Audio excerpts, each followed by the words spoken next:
Mark Zuckerberg की जिंदगी पर एक नज़र। Document biography of Facebook billionaire by Eric Jones से ली गई है।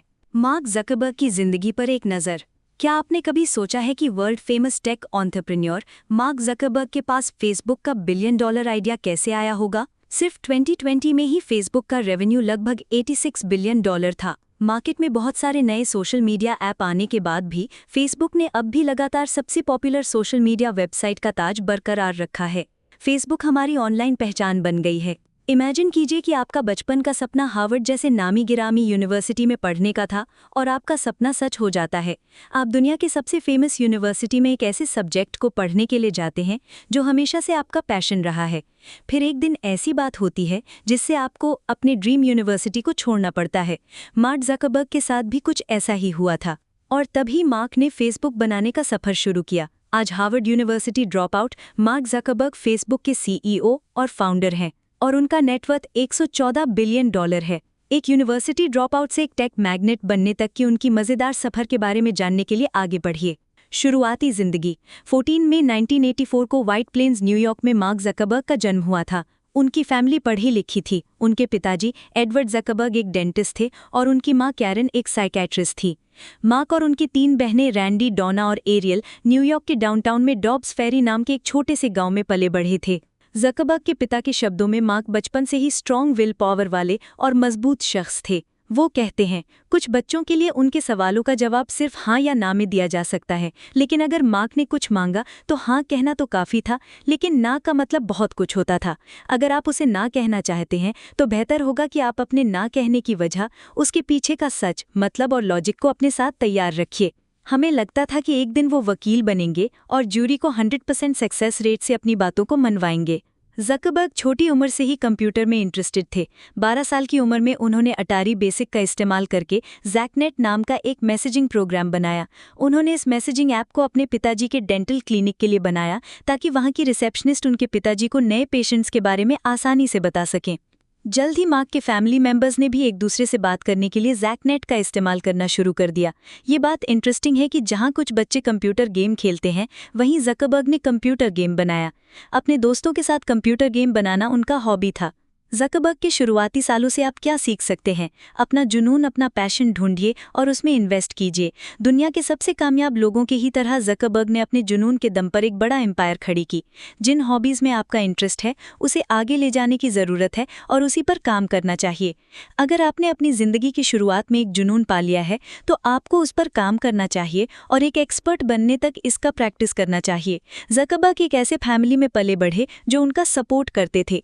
उनके पेरेंट्स ने कंप्यूटर में उनके इंटरेस्ट को पहचाना और छोटी उम्र से ही उनकी इस लर्निंग में इन्वेस्ट किया। ज़्यादातर पेरेंट्स ग्रेड के पीछे भागते हैं और शायद नहीं चाहते कि उनके बच्चे इतनी कम उम्र में एक्स्ट्रा करिकुलर एक्टिविटीज़ में बहुत ज़्यादा पार्टिसिपेट करें, पर ज़करबर्ग के पेरेंट्स ने उन्हें कंप्यूटर प्रोग्रामिंग में आगे बढ़ने के लिए एनकरेज किया। हालांकि कई लोग सोचते कि वो किसी भी सॉफ्टवेयर प्रोग्राम बनाने के लिए बहुत छोटे हैं। मार्क ज़करबर्ग की एजुकेशन। ज़करबर्ग के पेरेंट्स ने कंप्यूटर में उनके इंटरेस्ट को देखकर एक प्राइवेट कंप्यूटर ट्यूटर के तौर पर एक सॉफ्टवेयर डेवलपर डेविड न्यूमन को काम पर रखा। डेविड मार्क को मेंटर करने और गाइड करने के लिए हफ्ते में एक बार उनके घर जाते थे। मार्क ने मर्सी कॉलेज में ग्रेजुएट लेवल के प्रोग्रामिंग कोर्स में एनरोलमेंट लिया था, जबकि तब वो सिर्फ हाई स्कूल के स्टूडेंट ही थे। बाद में न्यू हैम्पशायर के एक जाने माने secondary school Phillips Exeter Academy join कर ली। स्कूल में उन्होंने तलवारबाजी का टैलेंट दिखाया और अपने स्कूल की टीम के कैप्टन बने। उन्होंने लिटरेचर की पढ़ाई की जिसमें उन्होंने एक्सीलेंट परफॉर्मेंस दिखाई और क्लासिक्स में डिप्लोमा किया, लेकिन मार्क का कंप्यूटर में इंटरेस्ट बना रहा और नए प्रोग्राम बनाने पर जोर देते रहे। हाई स्कूल के दौरान उन्होंने अपने दोस्त एडम डिएंजेलो के साथ सिनैप्स नाम का एक MP3 प्लेयर डेवलप किया। ये यूनिक सॉफ्टवेयर मशीन लर्निंग के कॉन्सेप्ट का यूज़ करके किसी भी यूज़र द्वारा कंप्यूटर पर चलाए गए सभी गानों का ट्रैक रखता है। इससे ये पता कर सकते हैं कि यूज़र को कैसा गाना पसंद आया, ताकि यूज़र के पर्सनल प्रेफरेंस या चॉइस पर प्लेलिस्ट बनाया जा सके। और माइक्रोसॉफ्ट जैसे टेक कंपनीज सिनैप्स को खरीदने में इंटरेस्ट दिखाई। उन्होंने टीनेजर मार्क को हायर करने की भी कोशिश की, लेकिन मार्क ने इस ऑफर को ठुकरा गया क्योंकि वो आगे बढ़ना चाहते थे। Strong sense of self and mindfulness. Imagine कीजिए कि एक यंग हाई स्कूल के स्टूडेंट के बनाए गए सॉफ्टवेयर के राइट्स को खरीदने के लिए माइक्रोसॉफ्ट जैसी टेक कंपनी से खूब सारा पैसा और जॉब ऑफर का आना। कोई भी ऐसे मौके को नहीं गवाता, लेकिन जकरबर्ग ने इन ऑफर्स को ठुकरा दिया क्योंकि उन्होंने आगे पढ़ाई करने का सोचा हुआ था। जॉब ऑफर को लेने का मतलब होता कि वो कॉन्ट्रैक्ट से बंध जाते और अपने सॉफ्टवेयर के कॉपीराइट को भी खो देते। उन्होंने इसके फायदे और नुकसान के बारे में सोचकर ही कॉलेज जाने का फैसला किया, ताकि वो एक इंसान के तौर पर आगे बढ़ सकें और प्रोग्रामिंग को भी आगे बढ़ा सकें। ये दिखाता है कि वो खुद को अच्छी तरह से जानते थे, उन्हें अपनी काबिलियत के बारे में पता था और जानते थे कि अपने लाइफ में जो भी अचीव करना है वो किसी और के लिए काम करने से ज्यादा बेहतर है। इस लेवल के सेल्फ अवेयरनेस को सिर्फ माइंडफुलनेस से ही हासिल किया जा सकता है, जिसे आज के यूथ शायद ही कभी प्रैक्टिस करते हैं। हार्वर्ड यूनिवर्सिटी के दिन। जकरबर्ग ने 2002 में एक्सेटर से ग्रेजुएशन किया और फेमस हार्वर्ड यूनिवर्सिटी में एडमिशन लिया। इस वक्त तक उन्होंने एक जाने माने प्रोग्रामिंग एक्सपर्ट की रेप्यूटेशन हासिल कर ली थी। हार्वर्ड में उन्होंने साइकोलॉजी और कंप्यूटर साइंस की पढ़ाई की। अपने सेकेंड ईयर में सेमेस्टर की शुरुआत में स्टूडेंट्स को कोर्स चुनने में हेल्प करने के लिए कोर्स मैच नाम का एक सॉफ्टवेयर बनाया। कोर्स मैच से ये पता लगाया जा सकता था कि किसी कोर्स में एनरोल करने वाले कितने स्टूडेंट्स हैं। इससे ये मालूम होता था कि आपके क्लासमेट्स कौन से कोर्स पढ़ रहे हैं। इस इन्फॉर्मेशन से स्टूडेंट्स को ये तय करने में हेल्प मिलती थी कि कौन सा कोर्स लेना है और स्टडी ग्रुप कैसे बनाना है। हार्वर्ड में पढ़ाई के दौरान जकरबर्ग की बनाई गई एक दूसरी वेबसाइट फेसमैश बहुत पॉपुलर हुई थी। ये वेबसाइट कंट्रोवर्शियल थी, जिसकी वजह से ही फेसबुक की शुरुआत हुई थी। फेसमैश एक ऐसी वेबसाइट थी जिसमें यूजर्स को हार्वर्ड के मेल या फीमेल स्टूडेंट्स की 2 फोटोज दिखाई जाती थीं, जिसमें से यूजर्स को वोट देना होता था कि उन दोनों में से कौन ज्यादा अट्रैक्टिव है। यूजर वोटिंग पर वेबसाइट ने सबसे हॉट स्टूडेंट्स की लिस्ट पोस्ट की। इसके लॉन्च होने के 1 हफ्ते बाद ये वेबसाइट कैंपस में तेजी से वायरल हो गई। इस वेबसाइट पर भारी ट्रैफिक की वजह से हार्वर्ड का नेटवर्क क्रैश हो गया। जल्दी ही यूनिवर्सिटी ने इस साइट को ब्लॉक कर दिया, क्योंकि स्टूडेंट्स ने शिकायत की थी कि उनकी प्राइवेसी कॉम्प्रोमाइज हुई थी और उनके फोटोज को उनके परमिशन के बिना ही फेस मैच पर डिस्प्ले किया गया था। यूनिवर्सिटी के एडमिनिस्ट्रेटिव बोर्ड ने जकरबर्ग को स्टूडेंट्स प्राइवेसी वायलेशन और कंप्यूटर सिक्योरिटी ब्रीचिंग का आरोप लगाया। उन्हें पब्लिकली माफी मांगनी पड़ी थी और उन्हें सख्त निगरानी में रखा गया। स्टूडेंट पेपर ने उनके वेबसाइट को गलत और औरतों के खिलाफ बताया।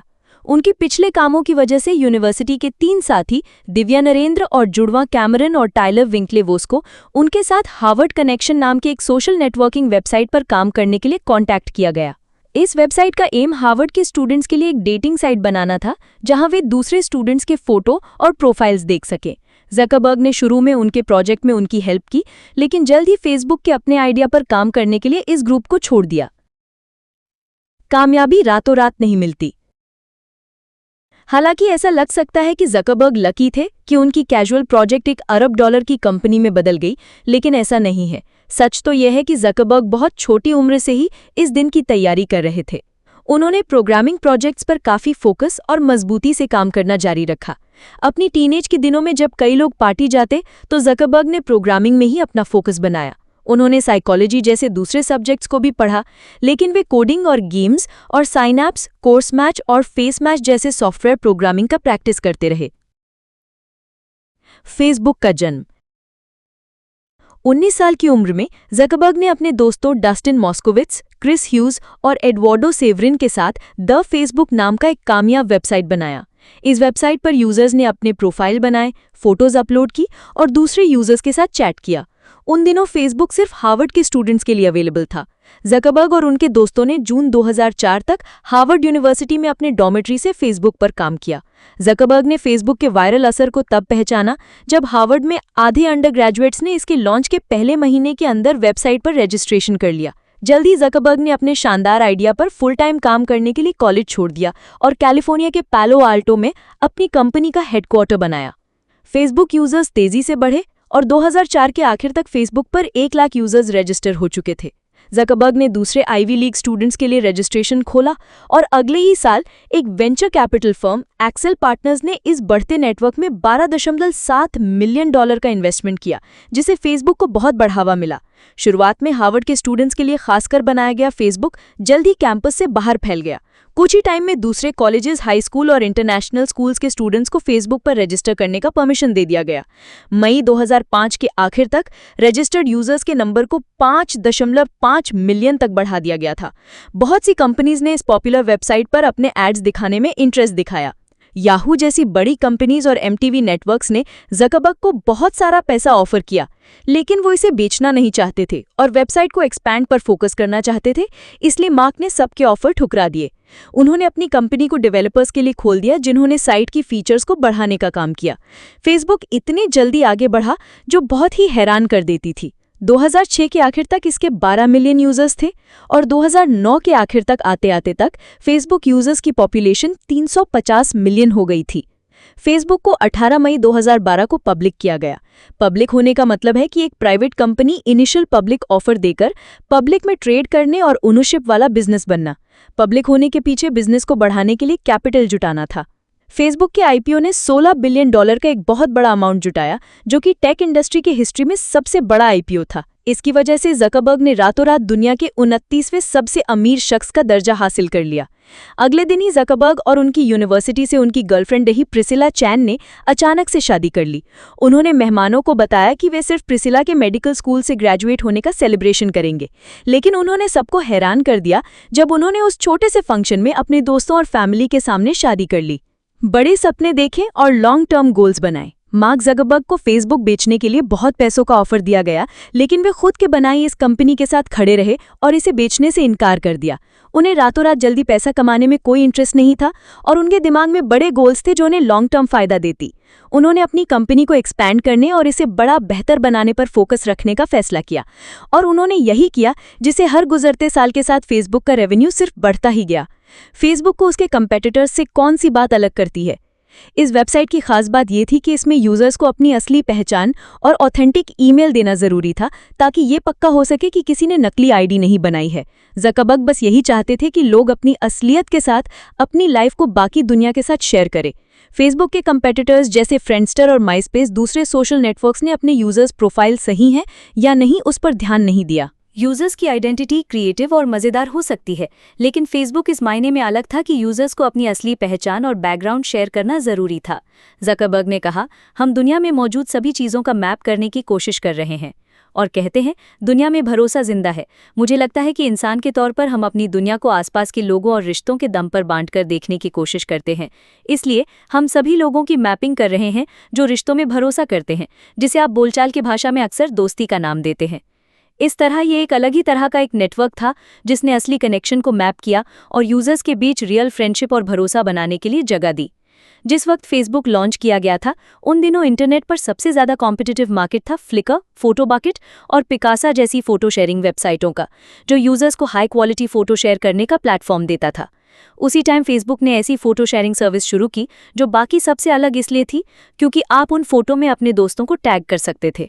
इस सिंपल से फीचर ने यूजर्स को अट्रैक्ट किया और जल्दी ही फेसबुक फ़ोटो शेयरिंग इवेंट्स के लिए मेन प्लेटफॉर्म बन गया। हालांकि अपलोड होने वाले फ़ोटो की क्वालिटी बहुत ही खराब थी। 5 सालों में फेसबुक के पास अपने यूजर्स के 15 बिलियन से ज़्यादा फ़ोटोज़ हो गए थे। यूजर्स ने रोज़ 100 मिलियन फ़ोटो अपलोड की थी।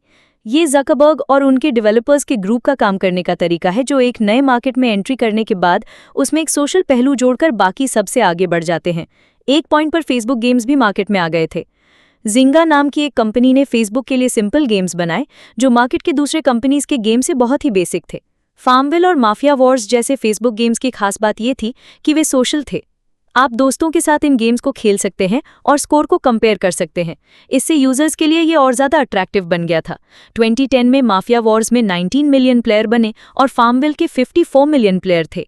इन्वेस्टर्स ने मार्केट में मिलने वाले एक्सपर्ट गेम इनोवेटर्स के कंपैरिजन में फेसबुक गेम्स को ज़्यादा इंपॉर्टेंस दी, हालांकि ये इनोवेटर्स हाई क्वालिटी गेम्स बना रहे थे। स्कैंडल और लीगल मुद्दे। अपनी कामयाबी की ऊंचाई पर 2006 में मार्क को कानूनी प्रॉब्लम का सामना करना पड़ा था। हार्वर्ड कनेक्शन के लोगों ने ज़करबर्ग पर उनके आइडिया को चुराने का आरोप लगाया और लॉस का भरपाई के लिए उन पर मुकदमा चलाया। ज़करबर्ग ने कहा कि दोनों वेबसाइट कई सारे मायनों में अलग हैं। मुकदमे के दौरान कुछ कंट्रोवर्शियल मैसेजेस सामने आए थे जो ये साबित करता था कि ज़करबर्ग ने दोनों साइटों के बीच एक जैसी कॉमन बातें देखी होंगी और इसलिए हार्वर्ड कनेक्शन के डेवलपमेंट में जानबूझकर देरी की ताकि पहले खुद के प्रोडक्ट को लॉन्च कर सकें। द न्यूयॉर्कर के साथ अपने एक इंटरव्यू में ज़करबर्ग ने लीक हुए मैसेज पर अफसोस जताया और कहा कि वो इस घटना के बाद से एक इंसान के तौर पर काफ़ी मैच्योर हुए हैं। ओरिजिनली इसमें 65 मिलियन का सेटलमेंट तय किया गया था, लेकिन ये कानूनी लड़ाई कई सालों तक चलता रहा। उनके साथ कैम्ब्रिज एनालिटिका स्कैंडल भी हुआ। ये तब हुआ जब लाखों यूजर्स के पर्सनल डेटा को कैम्ब्रिज एनालिटिका नाम के कंसल्टेंसी फर्म ने बिना यूजर्स की परमिशन के इस्तेमाल किया। इस फर्म ने पॉलिटिकल एडवर्टाइजिंग के लिए डेटा का इस्तेमाल किया था। उन्होंने एक ऐप को यूज करके यूजर्स से सर्वे करवाया और डेटा कलेक्ट किया। ये सर्वे साइकोलॉजिकल प्रोफाइल तैयार करने के लिए था और यूजर्स से फेसबुक के ओपन ग्राफ प्लेटफॉर्म का इस्तेमाल करके पर्सनल इन्फॉर्मेशन कलेक्ट करवाया गया था। कैम्ब्रिज एनालिटिका ने लगभग 87 मिलियन फेसबुक प्रोफाइल का डेटा जमा किया। डेटा का यूज डोनाल्ड ट्रंप और टेड क्रूज के 2016 के प्रेसिडेंशियल इलेक्शन कैंपेन में हेल्प के लिए किया गया था। इस स्कैंडल ने फेसबुक पर इन्वेस्टर्स के भरोसे को हिला दिया था, जिससे न्यूज़ वायरल होने के बाद फेसबुक के शेयर 15% नीचे गिर गई थी। कुछ दिनों की चुप्पी के बाद ज़करबर्ग ने अलग अलग प्लेटफॉर्म पर माफ़ी मांगी और बताया कि उनकी कंपनी किसी भी थर्ड पार्टी डेवलपर को यूजर्स की इन्फॉर्मेशन का लिमिटेड एक्सेस ही देगी। अमेरिका की सीनियर जुडिशरी कमेटी ने डेटा ब्रीच और जनरल डेटा प्रिवेसी पर विटनेस बुलाए। इस दौरान कैम्ब्रिज एनालिटिका में फेसबुक के रोल और सोशल मीडिया पर प्रिवेसी ब्रीच पर भी एक हियरिंग रखी गई।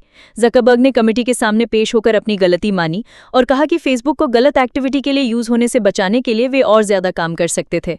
ये फेक न्यूज़ इलेक्शन में किसी भी तरह के फॉरेन इंटरफेरेंस और गलत भाषा के लिए भी अप्लाई होना चाहिए। पर्सनल डेटा के गलत इस्तेमाल के लिए ज़करबर्ग ने पब्लिकली माफ़ी मांगी, कहा कि ये मेरी गलती थी और मुझे इसका अफसोस है। फेसबुक मैंने शुरू किया, मैं ही इसे चलाता हूं और इसमें जो भी होता है उसके लिए मैं ही जिम्मेदार हूं। फेसबुक की कामयाबी के बावजूद ज़करबर्ग को पब्लिक स्कैंडल और खास तौर पर यूजर्स इन्फॉर्मेशन की प्रिवेसी के मुद्दे पर मुश्किलों का सामना करना पड़ा है। उन्हें कई सारे कानूनी लड़ाइयों का भी सामना करना पड़ा है। तो जिस तरह मार्क ने इनका सामना किया, उससे हम क्या सीखते हैं? अपनी गलतियों से सीखिए और अपने काम की जिम्मेदारी लीजिए। ज़करबर्ग क्रिटिक्स का जवाब बखूबी देते हैं और वेबसाइट की एक क्लीन इमेज बनाए रखने के लिए फेसबुक को बेहतर बनाने पर काम करते हैं। आज फेसबुक कहता है, हमारा बिजनेस भरोसे पर ही टिका है और काफ़ी रिसोर्सेज का इस्तेमाल यूज़र के भरोसे को बनाए रखने के लिए किया जाता है। इसके लिए ऐसे प्रोग्राम्स डिज़ाइन किए जिससे यूज़र की प्रिवेसी को बचाया जा सके और यूज़र डेटा को सिक्योर किया जा सके। 2018 की शुरुआत में ज़करबर्ग ने अनाउंस किया कि इस साल का उनका पर्सनल गोल है फेसबुक यूजर्स की सेफ्टी और उनके डेटा का किसी भी तरह का गलत इस्तेमाल और किसी भी देश या स्टेट का इंटरफियरेंस। उन्होंने अपने फेसबुक पेज पर लिखा, हम सभी गलतियों या मिसयूज़ को नहीं रोक सकते हैं, लेकिन अभी पॉलिसीज़ को इम्प्लीमेंट करने और अपने टूल्स के गलत इस्तेमाल को रोक सकते हैं और उसमें बहुत गलतियां करते हैं। उन्होंने एक्सप्लेन किया, अगर हम इस साल कामयाब रहे तो 2018 को हम एक बेहतर ढंग से पार कर सकेंगे। फेसबुक ने अपनी कंपटीशन को कैसे हराया? फेसबुक एम्पायर का एक्सपेंशन। फ्रेंडस्टर एंड माइस्पेस जैसी कुछ सोशल नेटवर्किंग साइट्स थीं जो फेसबुक के आने से पहले पॉपुलर थीं और हर कोई सोचता था कि क्या फेसबुक की पॉपुलैरिटी भी उनकी तरह खत्म हो जाएगी। फेसबुक से पहले किसी भी सोशल नेटवर्किंग वेबसाइट ने इस तरह लंबे वक्त तक पॉपुलर रहने का पावर नहीं दिखाया। कुछ वेबसाइट्स कुछ टाइम के लिए तब तक चलती जब तक कि कोई दूसरा नया वेबसाइट इसके बदले मार्केट में नहीं आ जाता। जब ट्विटर और इंस्टाग्राम जैसे नए प्लेयर्स आए तो फेसबुक ने खुद को कैसे बचाया? फेसबुक अभी भी यहाँ नहीं होता अगर उसका ट्रैक रिकॉर्ड नहीं दिखता कि वो लेटेस्ट ट्रेंड्स के हिसाब से अप टू डेट रहता है और यूजर्स की डिमांड को पूरा करने के लिए नए नए इनोवेशन करता है। दूसरे कई फैक्टर्स में सबसे इंपॉर्टेंट बात जिसने फेसबुक को इस गेम में सबसे ऊपर रखा वो था कंपनी का एक्सपेंशन। खुली जानकारी के हिसाब से फेसबुक ने अपने शुरुआत के बाद से 22,65,100 मिलियन डॉलर का एक्विजिशन किया है। यानी ज़करबर्ग ने उन कंपनियों को अपने साथ मिलाना शुरू किया जो फेसबुक के बढ़ते इंफ्रास्ट्रक्चर में काम आ सकती थी और वेबसाइट को बेहतर बनाने और उसके फीचर्स को बढ़ाने में हेल्प कर सकती थी। एग्जाम्पल के लिए अपने शुरुआती सालों में फेसबुक ने फ्रेंड फीड को अपने साथ मिलाया। फ्रेंड फीड बहुत पॉपुलर ऐप नहीं था, लेकिन ये वो ऐप था जिससे ज़करबर्ग को लाइक बटन और न्यूज़ फीड की टेक्निक मिली थी जो आज तक फेसबुक का इंपॉर्टेंट फीचर है। इसके अलावा उन्होंने गूगल के पुराने एम्प्लॉयज़ की एक बहुत ही एक्सपर्ट टीम का एक्विजिशन किया जिन्होंने एडसेंस और जीमेल के पुराने वर्जन को बनाया था।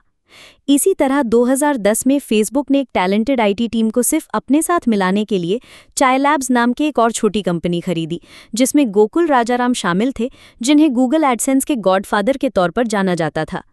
इसने फेसबुक के एडवर्टाइजिंग रेवेन्यू स्ट्रक्चर को स्पीड दी जिससे कंपनी को हर साल अरबों डॉलर मिलते हैं। फेसबुक ने अकेले 2020 में एडवर्टाइजिंग से 86 बिलियन अमेरिकी डॉलर कमाए। 2012 में फेसबुक ने अपने सबसे बड़े कॉम्पिटिटर इंस्टाग्राम को 1 अरब डॉलर में खरीदकर उसे पछाड़ा। कभी फेसबुक का मेन कॉम्पिटिटर रहा इंस्टाग्राम, अब फेसबुक की ही सबसे बड़ी एसेट्स में से एक है। उसके बाद उन्होंने face.com को अपने साथ मिलाया।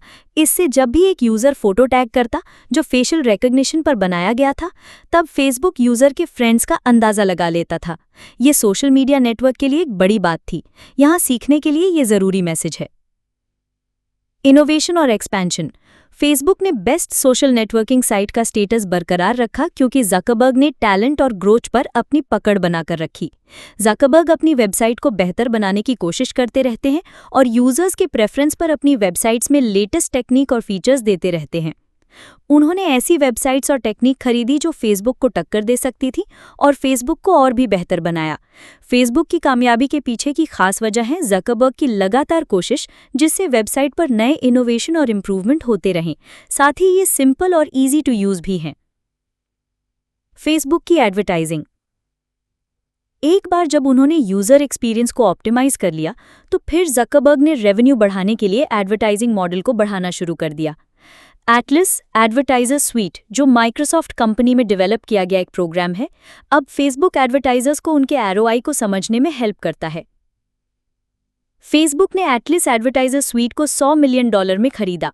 इसने फेसबुक मार्केटिंग को एडवांस बनाया। अब एडवर्टाइजर्स अपने आरओआई को कैलकुलेट कर सकते थे। इसी तरह एक मोबाइल एनालिटिक्स सॉफ्टवेयर कंपनी ओनावो को भी ज़करबर्ग ने खरीदा, जिससे एडवर्टाइजर्स को अपनी इन्वेस्टमेंट का एनालिसिस समरी मिलता है और वो फेसबुक पर चल रहे उनके एड कैंपेन के परफॉर्मेंस को देख पाते हैं। फेसबुक गूगल एड्स के अल्टरनेटिव के तौर पर एक ब्रिलियंट ऑप्शन देता है, जिसमें ये एड्स को सोशल कॉन्टेक्स्ट से जोड़ता है। फेसबुक अपने प्लेटफॉर्म पर एडवर्टाइजर्स को दिए जाने वाले इंसेंटिव्स के बारे में कहता है। मार्केटर्स हर महीने 1 बिलियन से ज़्यादा एक्टिव यूजर्स के साथ फेसबुक पर या यूजर के सबसेट से जुड़ सकते हैं, जिसका बेस वो इन्फॉर्मेशन है जो लोगों ने हमारे साथ शेयर करने के लिए चुना है, जैसे कि उनका एज, जेंडर, लोकेशन या इंटरेस्ट। हम मार्केटर्स को रीच, रेलेवेंस, सोशल कॉन्टेक्स्ट और इंगेजमेंट का एक यूनिक कॉम्बिनेशन देते हैं, जिससे वो अपने एड्स के वैल्यू को बढ़ा सकें। कंक्लूजन। ज़करबर्ग की क्रिएशन फेसबुक, जो हार्वर्ड के एक डॉर्मेट्री से शुरू हुई थी, आज वो दुनिया की सबसे इन्फ्लुएंशियल सोशल मीडिया वेबसाइट और टेक कंपनी है। फेसबुक की कामयाबी के पीछे इसके सीईओ हैं जिनका फ्यूचर को लेकर क्रांतिकारी नजरिया है। एक इनोवेटिव और डेयरिंग सीईओ किसी कंपनी के लिए सबसे बड़ा एसेट है। ज़करबर्ग एक ऐसे डायनामिक लीडर हैं जो पूरी दुनिया को एक साथ जोड़ने की इच्छा रखते हैं, जो लेटेस्ट टेक्नोलॉजी और अपने साथ काम करने वालों को अपना बेस्ट परफॉर्मेंस देने के लिए मोटिवेट कर अपनी कंपनी को एक्सपैंड और इम्प्रूव करते हैं।